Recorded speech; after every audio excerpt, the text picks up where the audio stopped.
Absolutely not. And my advice to that unnamed low-level French politician would be to remind them that it's only because of the United States of America that the French are not speaking German right now. So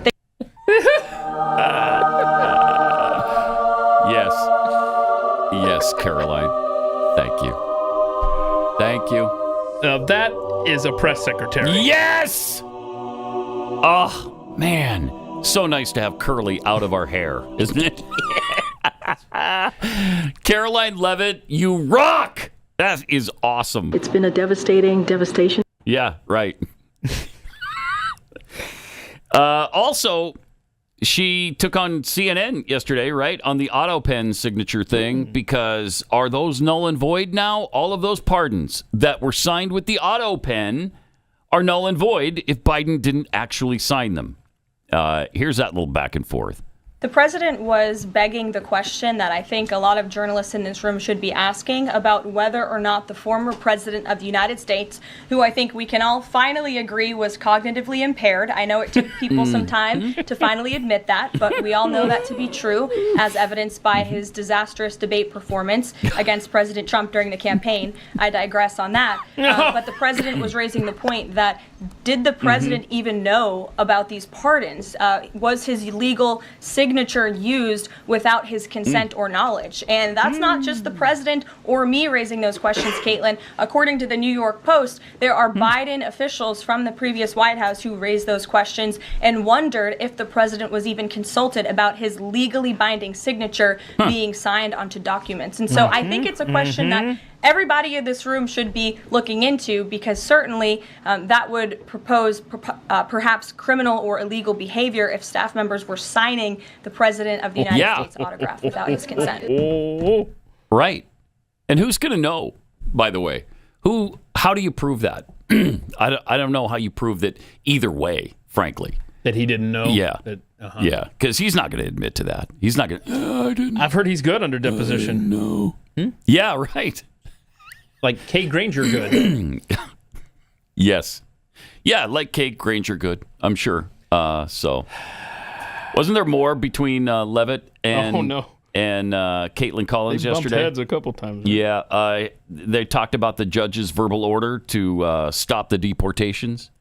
I have a question on the timeline of the flights. You keep talking about the judge's written order, which hit the docket Saturday night at about 7:26 p.m., but he issued a verbal order before that at about 6:45 and 6:48 p.m. based on the court hearing, a verbal order from the bench. Does the White House feel the need to comply with a verbal order from this judge? Again, as I said, all of the planes subject to the written order of this judge departed U.S. soil, U.S. territory before the judge's written order. But what about the verbal order, which of course carries the same legal weight as a written order, and said for the planes to turn around if they were in the air? There's actually questions about whether a verbal order carries the same weight as a legal order, as a written order, and our lawyers are determined to ask and answer those questions in court. Okay. So put that in your pipe and smoke it, Caitlin. So what would CNN have the United States do? Shoot down the plane. Wait, no, hold on. I mean, like now. Like, let's just say right now. Would they fly a plane there and be like, all right, gang members are going back to the United States. Come on, here we go. I guess. I wouldn't be surprised if that's what they wanted. I really wouldn't be surprised. Yes. Bring them all back. I don't know how many there were, but there were two. Just two. Okay. That was a waste of space on that plane then. No, I read the number and I forgot what it was, but it was substantial. It was a lot. Yeah, it was. Wasn't it? Like 2 bus loads. Yeah, it was quite a few. So bring them back. Bring them back and let them out. Let them roam free in the land of the free, in the home of the brave. 238. Yeah, I thought it was hundreds. Wow. Also, is CNN mad about the White House remodel? Yes, they are. Okay.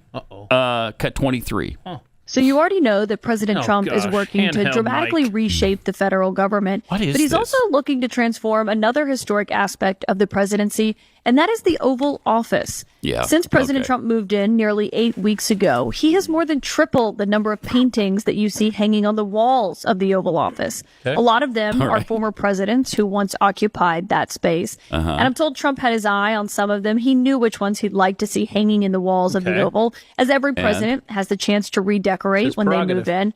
But several others, he actually flipped through a catalog and looked through a national collection to see which ones he'd like to see hanging on the walls. Cool. And? There's so many that there's almost not really any wall space left when you're inside the Oval. So what? But the president hasn't stopped there. Also in keeping with a style that he has adhered to for decades, there's a lot more gold inside the Oval Office. Okay, if you look above the mantle, there are several golden figurines lined across it. And often when the president is greeting a world leader, sitting in those two chairs before the fireplace, you can see the golden medallions that are now in front of it. Yes, it is. And if you look over to the tables, the sign tables, you can see golden figurines of eagles placed there. I'm with you on this, If you Kaitlan. look closely above the doors, the president actually had these golden cherubs shipped in from his Mar-a-Lago club in South Florida and has placed those there as well. How dare he ship them in from Mar-a-Lago? Now, I've been inside the Oval several times. It definitely still has that historic look to it that you've known for decades. Oh, good. But it certainly has much more of the Trump stamp on it these days. I'm also told he's not stopping there. When you look outside the windows of the Oval Office to the Rose Garden, it's a gold garden. Work is expected to start any day there now on Trump's effort to try to reshape it by essentially paving over the Rose Garden, that grassy area that you see where presidents hold ceremonies or press conferences. What are we going to do? And he wants to make it more of a patio style and put pavers down and have it look essentially like where he holds court often. Maybe put in a barbecue, maybe an outdoor kitchen. Oh, yeah. He's personally reviewed those blueprints and even met with the curators as he seeks to put his stamp not just on the Oval Office, but really the entire West Wing in general. That's none of your business. Are we supposed to be outraged Yes, by this? Yeah, we are. I guess we are. Yes, we are. By her handheld announcement. Yes. I'm over that. What is that new phenomenon where everybody holds the microphone in front of them? It's irrationally pissing me off. Me too. It's weird. It's asinine and, that everybody's doing it now. Why? Yep. Why? And Trump added something new to the White House. He added the cherubs. No, there's something. Go ahead and put the picture up. Okay. Oh, we're going to be pissed. The Constitution now is inside the Oval Office.